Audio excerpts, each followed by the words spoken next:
97th Division, and I achieved the rank of tech sergeant, which was actually, I was a platoon sergeant of an infantry platoon.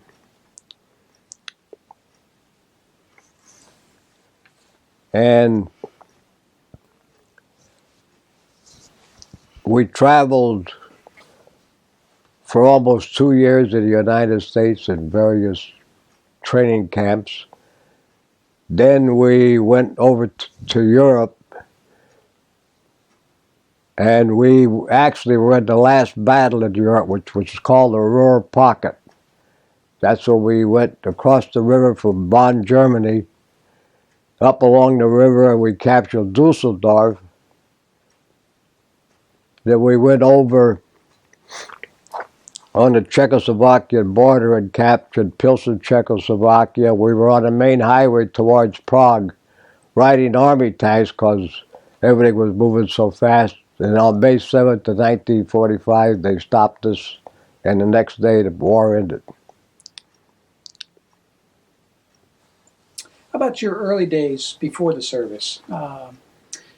Tell us where you were born, a little bit about your parents, siblings, what you did, where you went to school, that kind of thing. I was born in Bush, Illinois, December 10th, 1923. My mother, with her father and family, came over from Italy when she was 4 years old. My father, after the war ended, World War I ended in Europe, his uncle sponsored him to come to Royalton, Illinois, and at that time he met my mother and they got married, and we lived there until I was about 5 years old. And my grandfather had a 360-acre farm. He had a pony farming. Then we moved to Panama, Illinois, as my father worked in the coal mines, and I guess he got a better job or something in Panama, Illinois. And the coal mines and Depression came along, and the coal mine closed down, I think, around 1932. So my father was out of work for approximately 3 years. Savings was all going away. So then his uncle had brought him over from Italy around 1920, had gone back to Italy with his family.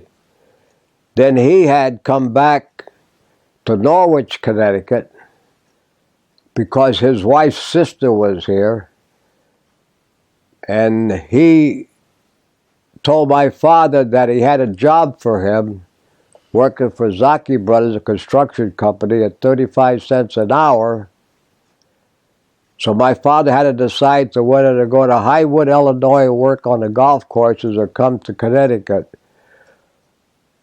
So in around January of 1935, he came to Connecticut, and when school got out in June, my mother, my sister, and I got on a Greyhound bus in Hillsborough, Illinois, and we traveled to New London, Connecticut. And then I was 11 years old, and we settled in Norwich, Connecticut. Then I started working when I was 14 years old in an Italian retail grocery store.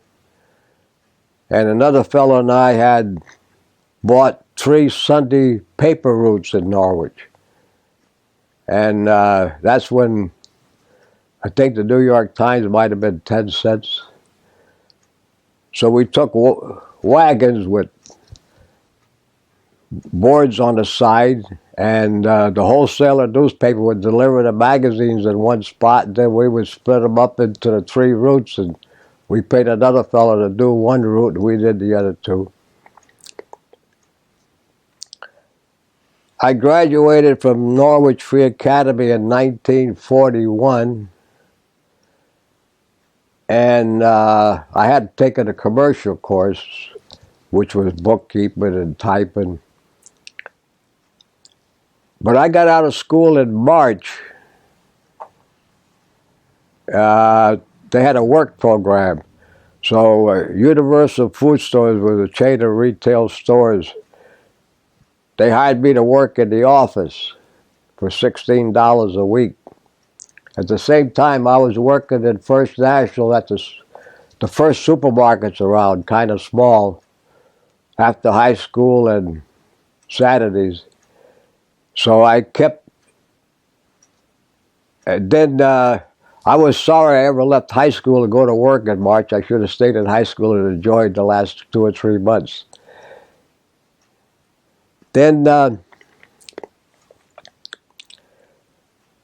I told a fellow when he hired me for $16 a week that I would never ask him for a raise. So that was in March. August comes along, and he told me to stay at the First National because I knew all their prices, and this was the grocery business. The Universal Food Stores had small stores, maybe 15, 20 around Connecticut, that they supplied from the wholesale office where I worked. So then First National offered me $22 a week, and I went back and told Mr. Levin, give him a 2-week notice. And he said, well, I'll give you 22. I said, I'm sorry. I took the job, and I told you, if you never give me a raise, I'm not going to ask you. So then I worked at the First National until February of 1943 when I got drafted. It's a good segue into your early military life. You obviously were drafted to get into the Second War. Tell us a little bit about what your training received and where you served. Early days in the service, how you adapted to military life. All right, we were drafted, and I'll never forget the trip to Hartford, Connecticut to take our examinations that time. It was about 0 degrees outside, and we froze on the bus. We went to Fort Devens, and from Fort Devens you got all your preliminary work done. You took your IQ test, and they showed you films on different things.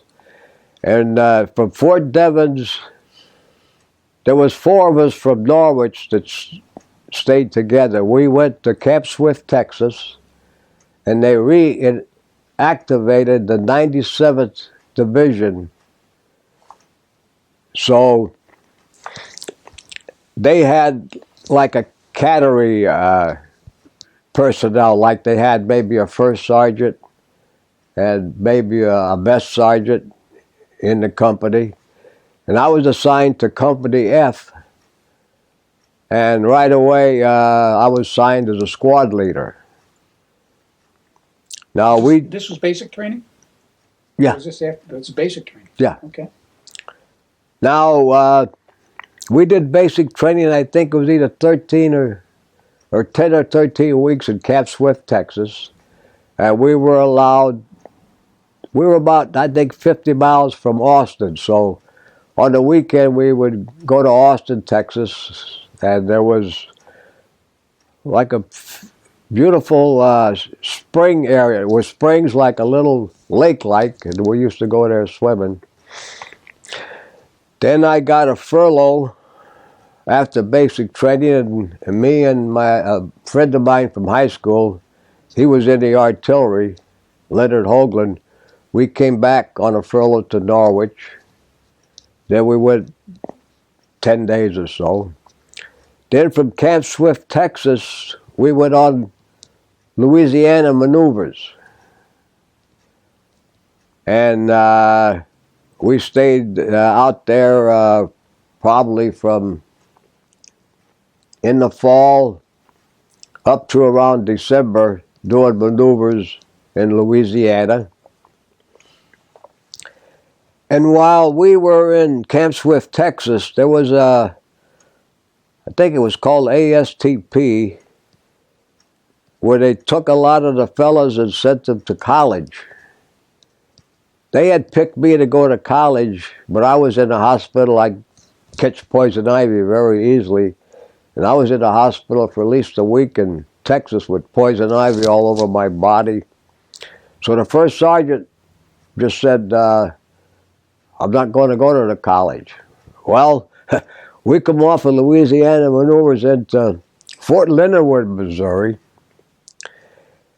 They took most of me being a sergeant, they took most of our men away from us in the division and sent them to the Asiatic Pacific Theater of Operation. So now we still got the 97th Division, and you got to replace all the men. All the fellas that were in college, they discontinued that program, so we got all the college students into our division. So we had to retrain again. So then, on D-Day, June 6, 1944, I was in charge of an enemy detail, and I was on a sort of a hill, and down below was a valley with a little stream in it. So you take like a Roman candle, you light it, it goes up in the air, and I don't know if this one was going to make flares or make a noise. There was 4 or 5 of us sitting around there. I was in charge, and I says, and they were, the other team was attacking my team, so I had to send a signal up from when my team should start firing blanks back at them. So he lit it. It exploded on the ground. So the fellow sitting next to me had eyeglasses, and it made a tremendous explosion. His eyes were all full of blood. His glasses were all broken. So I grabbed him and I called for medics right away. Then someone tackled me. My right leg was all blowing, blood all over. Piece of wood went into my right leg. Then I went to the hospital. I was there for 3 weeks. And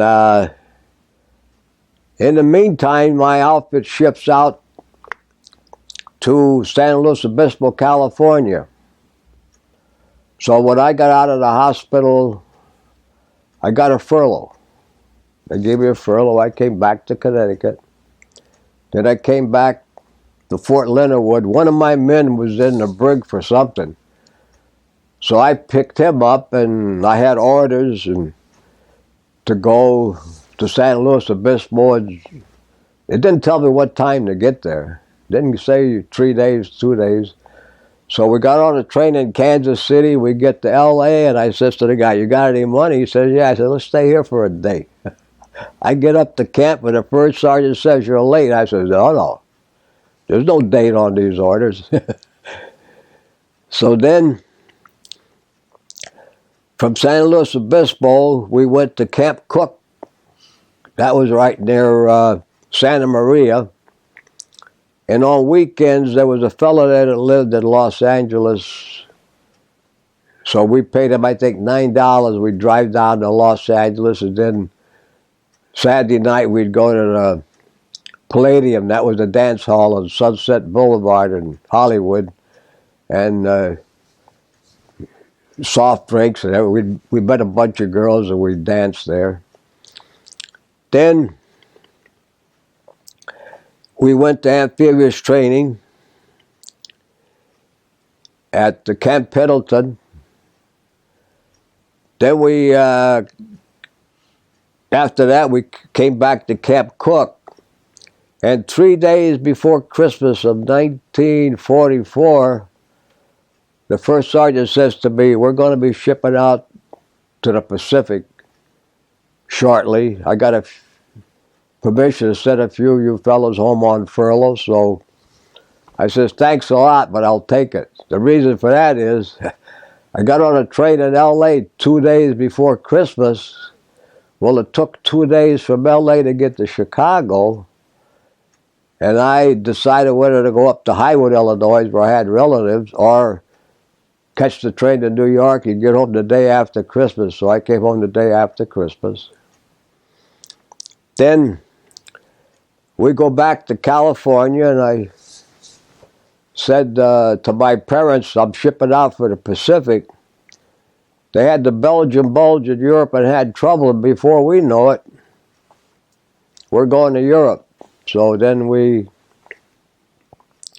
came back to New York and got a weekend pass. So then in January of 1945, we got on, I think it was the old San Maria, the Italian cruise ship, that we got into a troop ship convoy. We went to Le Havre, France.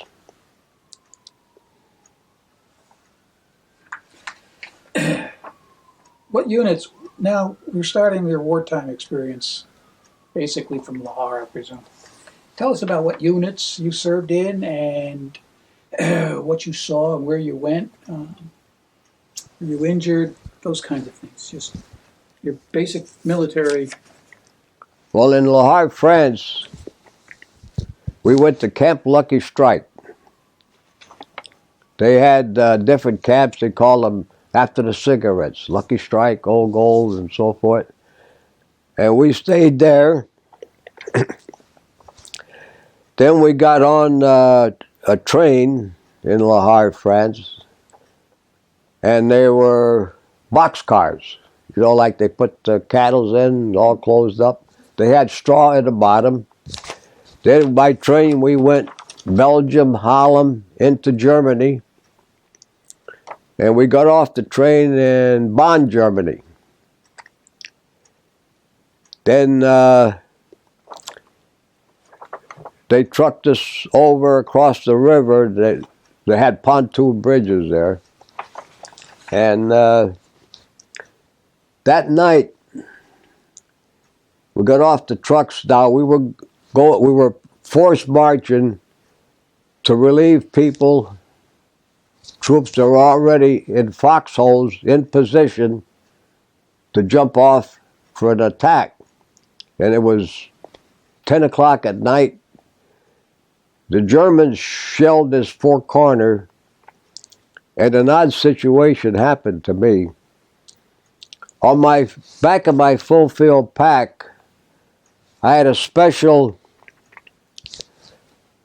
pack that contained a gas stove, a portable gas stove with aluminum pans and so forth.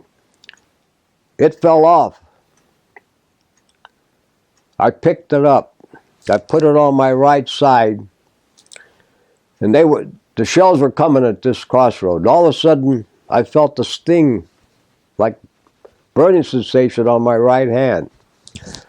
Well, we go into the foxholes that night, and we were right on the edge of a field, and there was like a drop on our foxholes that you could go down and they couldn't see you. It was like a little valley there. So I'm the sergeant, and we were in a foxhole. We didn't even know where we were at, but we were scared stiff all night because first time there.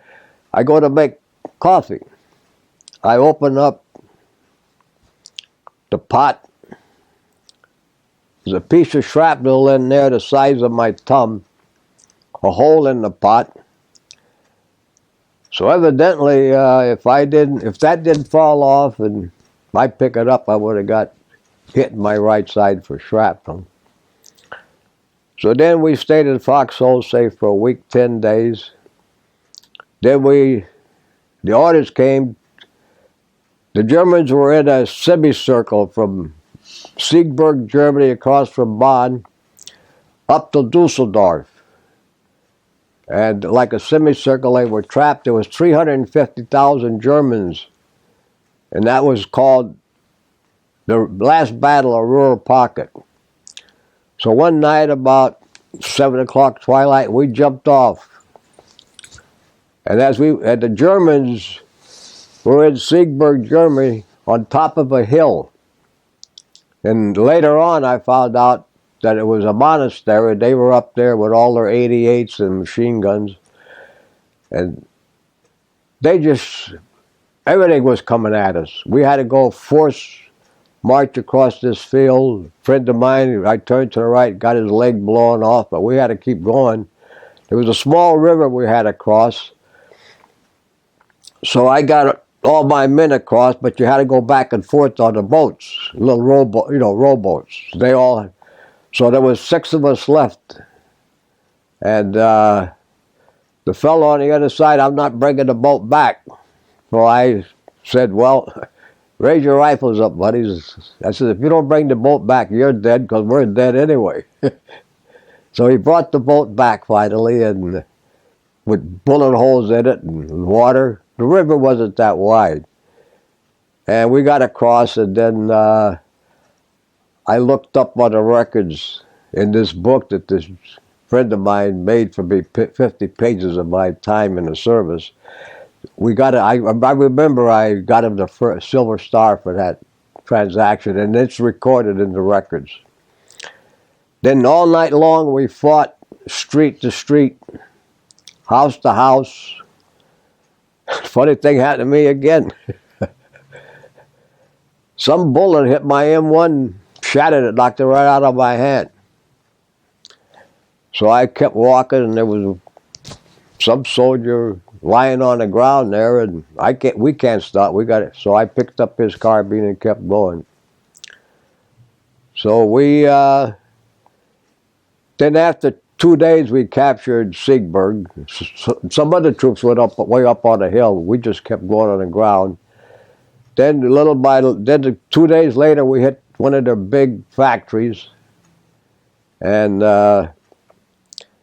Germans were in there, and one of our Company G went in the factory, and they got stuck in there, and it was getting dark at night. They asked me to go in, and with my platoon, I said,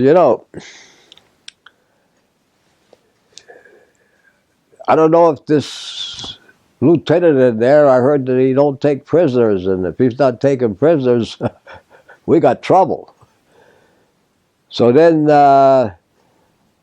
we had to cross the field, and there was some kind of a pump or something with a big cement building there, but not, small building. So we got as far as that cement building across the field, and then we decided to stay there for the night. So then they called up tanks, and tanks surrounded the whole factory. And the next morning we went in, and just so happened this lieutenant had told them that they might as well give up because we got them surrounded by tanks and everything. And then they gave up, and we captured that factory. Then we ended up capturing Dusseldorf. And when we captured Dusseldorf, like in the little villages as we going along, marching up, it took us, I think, 2 or 3 weeks. I have a booklet with all the dates and everything.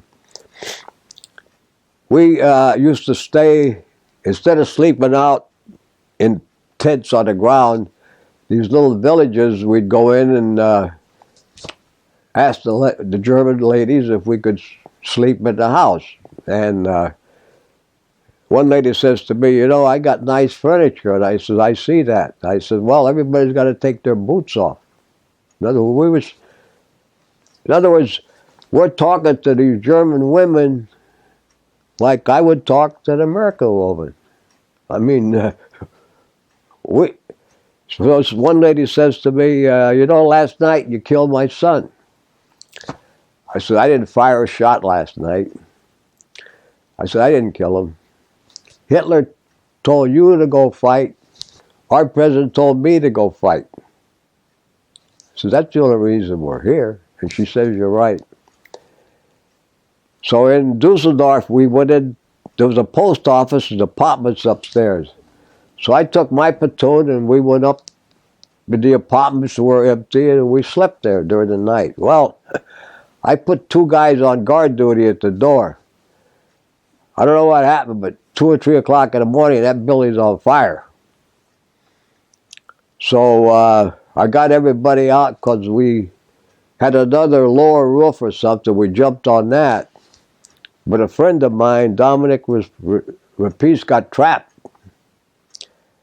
So then we went out and took an army blanket, had all the men hold it, and he jumped into the blanket. It's 2 stories. He got burnt and went to London after that. So then from Dusseldorf, we got in trucks, went over on the Czechoslovakian border, and we captured Pilsen, Czechoslovakia. In the meantime, Germans are giving up to us. And while we were in the wood, there were beautiful woods on the Czechoslovakian border. We had stopped for the night, setting up our pump tents and getting our sea rations ready and so forth. I said to my Jeep driver, let's take a ride down the road. We jump in the Jeep, driving down, all of a sudden, whole platoon of German soldiers are marching towards us. There was a machine gun mounted in the back of the Jeep, so I went back there and got the machine gun and pointed at them. They raised their hands. They were all young boys, 16, 17 years old. So then they had beautiful wristwatches and they had P-38 revolvers. I took the revolvers, put them in a duffel bag, took the watches, put them on my arm, and then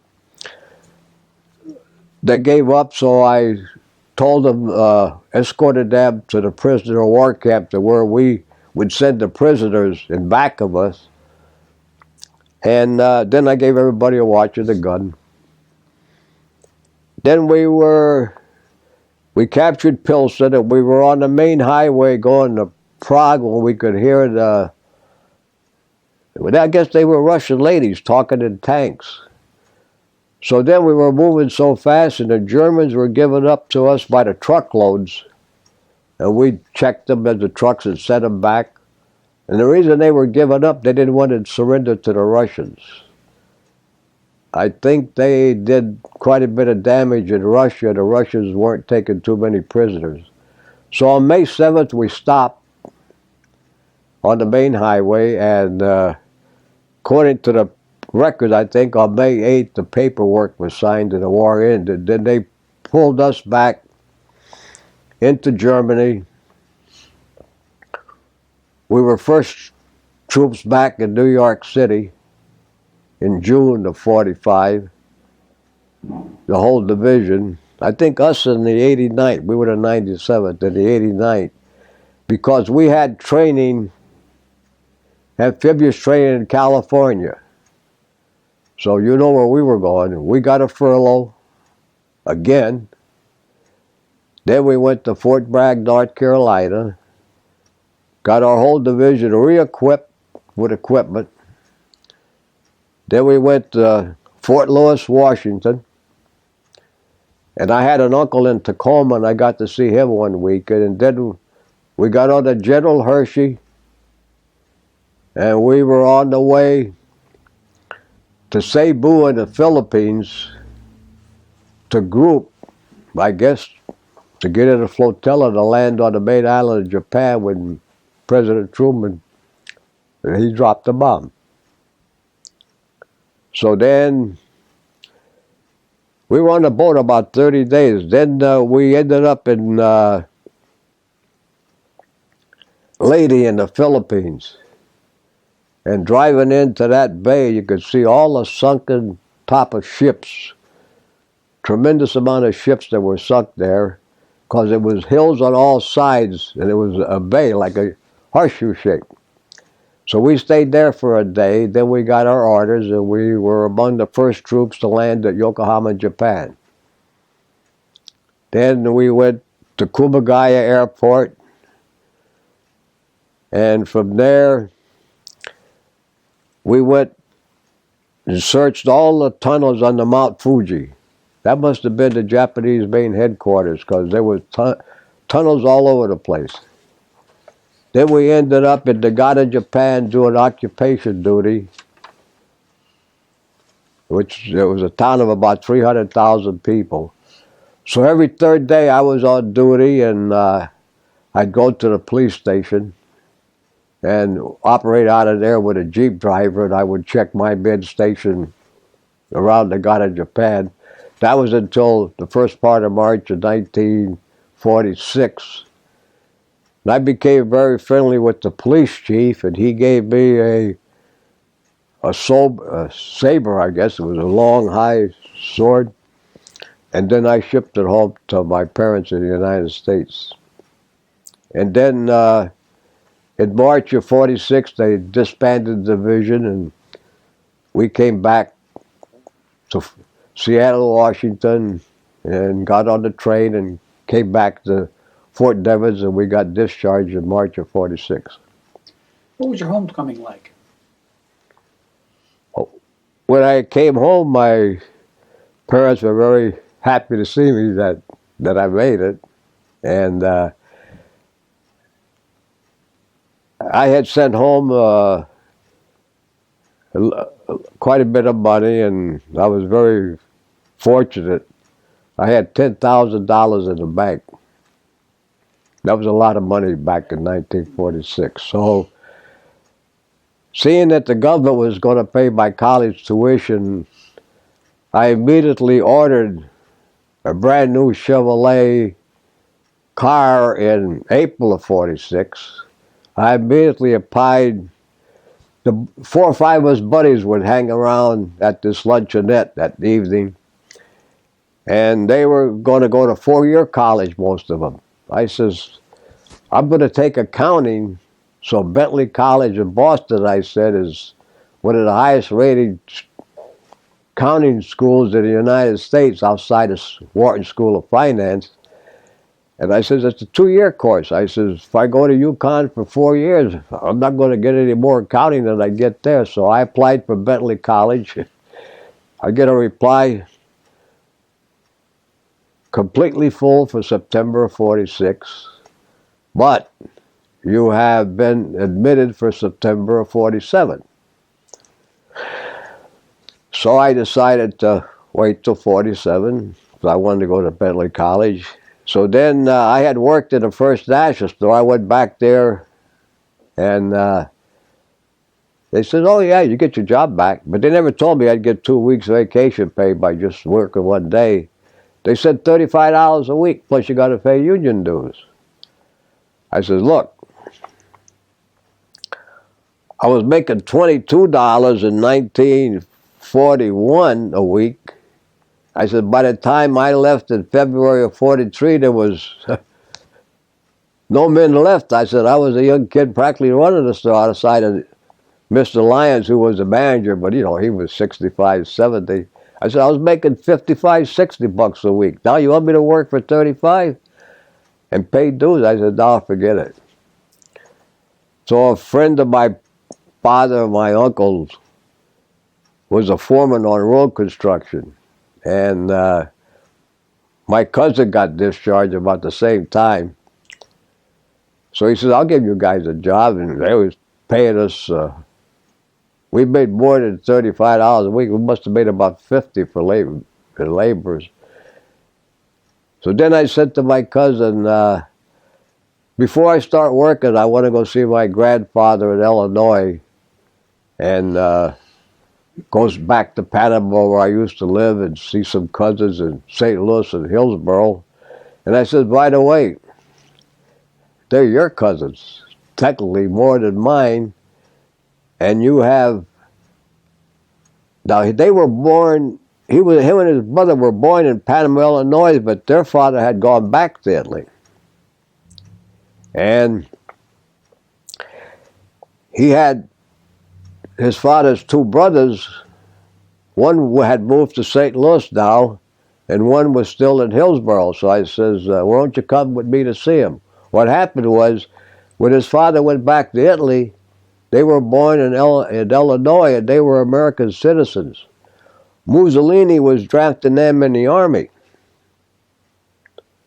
So with that problem, my uncle that brought my father here was also their uncle. And he sponsored them. He brought them back to the United States before they got inducted in the Italian army. Then when they came back here, they got drafted in the American army. So I said, well, don't you come with me? He finally decided. We went out there for 30 days. Then we come back, and I worked on road construction. Then around December, it got so cold you couldn't work. So now we were started collecting the 5220 Club. What that was, All veterans got $20 a week for 52 weeks until they found work. So I started collecting that, but I went down to Chevrolet garage almost every other day in January and February. I said, "Where's my car?" You know, they were just starting to manufacture, but they had a side operation, $500 under the table. So finally in March, I go down. He said, "Go upstairs and pick out your car." I go upstairs at Frisbee Chevrolet garage. It's got 25 brand new cars. So I picked out a four-door car, $1,429. And I paid for it. And after I bought the car,